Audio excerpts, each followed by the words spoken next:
Nesse vídeo eu vou te contar sobre o Recado do Morro e viagem a Petrópolis. Gente linda, bem-vindos ao meu canal, meu nome é Maria, mas bora pro que interessa. Vamos começar com o Recado do Morro. E que recado? Seu autor é João Guimarães Rosa. Ele foi um escritor, um novelista, um romancista, um cotista, um diplomata e um médico brasileiro. Em suas obras ele utiliza falas populares e regionais. O Recado do Morro é um dos 7 contos que possui o volume Corpo de Baile. É uma novela que descreve uma viagem de ida e volta pelo sertão, começando na região central de Minas e indo até o norte para o Rio São Francisco, quando indica o ciclo de retorno. Nesse conto é estabelecida uma rede de narradores que passa adiante uma história, que ao final, mesmo sendo a mesma, já é outra. Mas calma. O Recado do Morro é ouvido por Gorgulho, é contado para o seu irmão Catraz, que reconta para o jovem João Zezinho, que o narra para Guigué, o guia. Faz todo sentido. Esse recado realmente passa por muita gente. É uma confusão assim linda. A partir daí, com tanta gente falando, essa história, esse recado, começa a virar boato até chegar ao seu destinatório, que é para o guia Pedro Orósio, que ouviu todas as variações dela, mas não se tocou que se tratava da sua própria morte. Era tipo assim um aviso. Mas a pessoa não se toca, entendeu?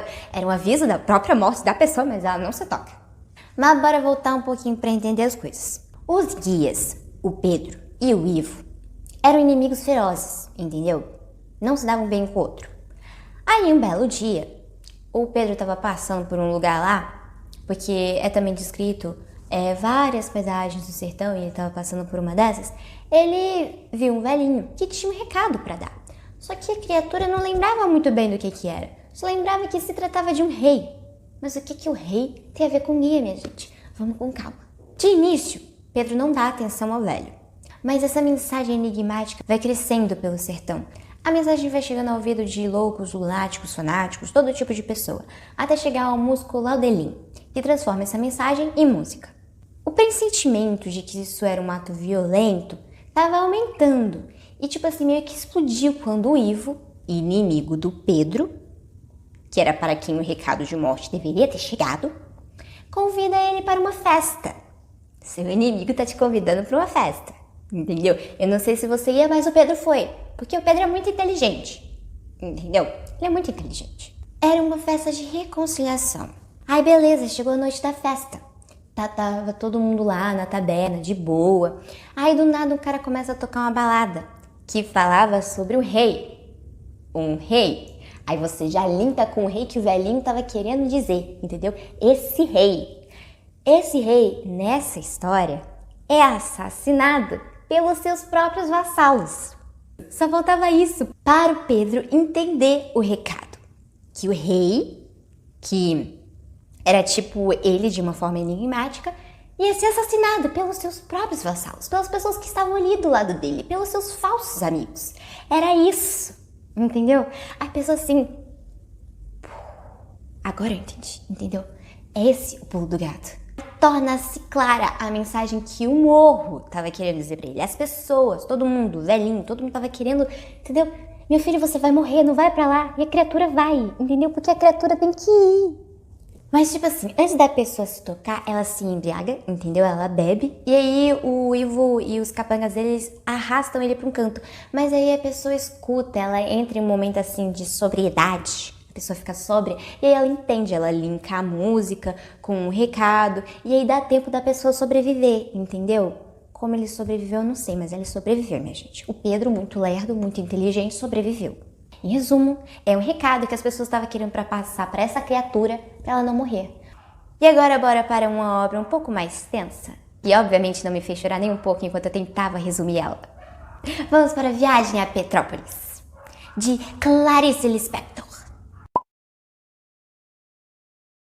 Ela foi uma escritora e jornalista brasileira, nascida na Ucrânia. Suas obras são repletas de cenas cotidianas, simples e de tramas psicológicos. Viagem a Petrópolis foi publicado no livro A Legião Estrangeira, que tem como protagonista uma senhora chamada Mocinha. Porém, seu verdadeiro nome é Margarida, mas no livro inteiro ela é chamada de Mocinha, então Mocinha. Mocinha é descrita pelo narrador como uma senhora miúda, seca, que não sabia que estava só no mundo. Mocinha é uma personagem que teve sua memória apagada quase que totalmente pela velhice, sem nenhuma lembrança do seu passado. A Mocinha era uma senhora que ia de casa em casa, sem conhecer muito quem a acompanhava e que foi levada do Maranhão para o Rio de Janeiro, por uma senhora que prometeu colocá-la em um asilo, mas que a abandonou lá.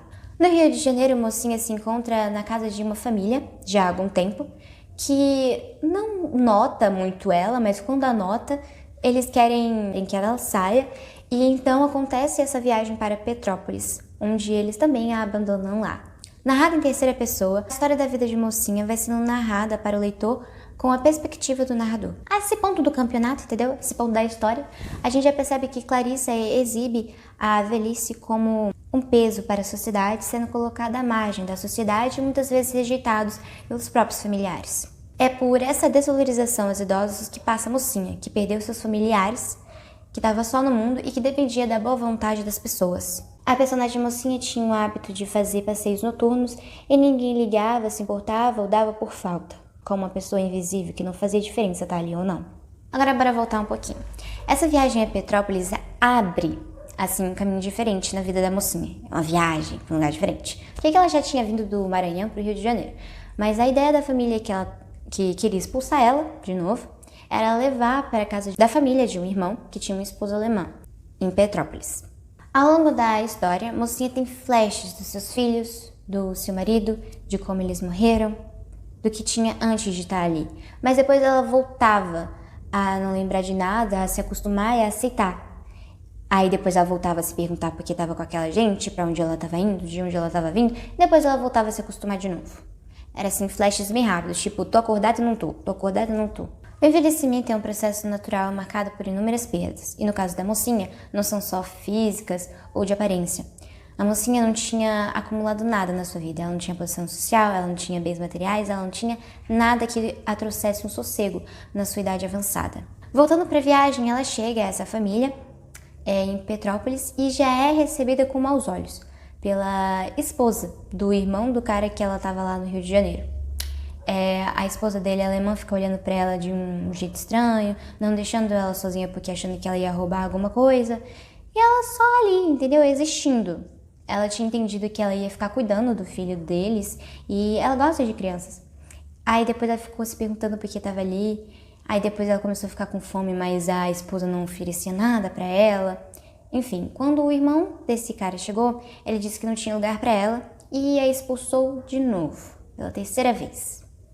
Já na história. Tipo assim, ele pediu pra ela voltar pro Rio de Janeiro, ele deu o dinheiro pra ela voltar, mas ela não vai pra um asilo, como no início da história ela ia, quando ela veio do Maranhão pro Rio de Janeiro. Ela não fica no Rio de Janeiro e ela não fica em Petrópolis.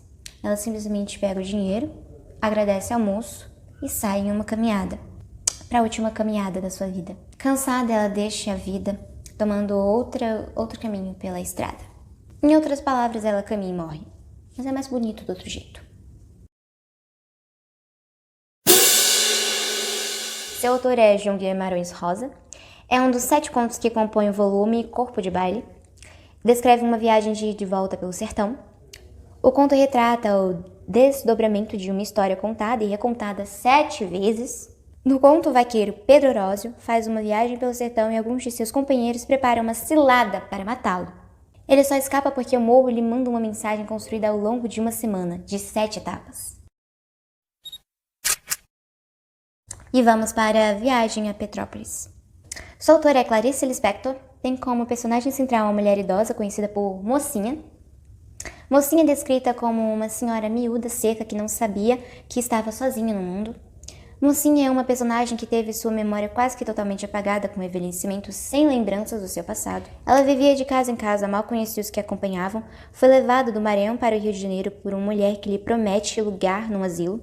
No entanto, abandonou-a quando ela chegou.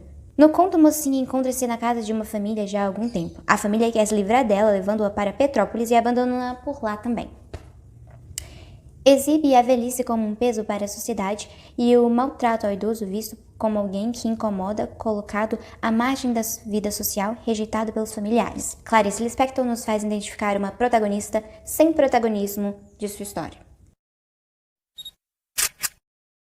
Então é isso, gente linda. Se você gostou desse vídeo, por favor, deixa o like para ele chegar a mais pessoas que gostam, precisam desse conteúdo. Se você gostou desse vídeo também, por favor, se inscreva. E se você não conseguiu ver o mapa mental direito, acesse o meu Insta que tá na descrição desse vídeo. E se você tiver alguma dúvida, por favor, deixe nos comentários. Um beijo, até o próximo. Tchau!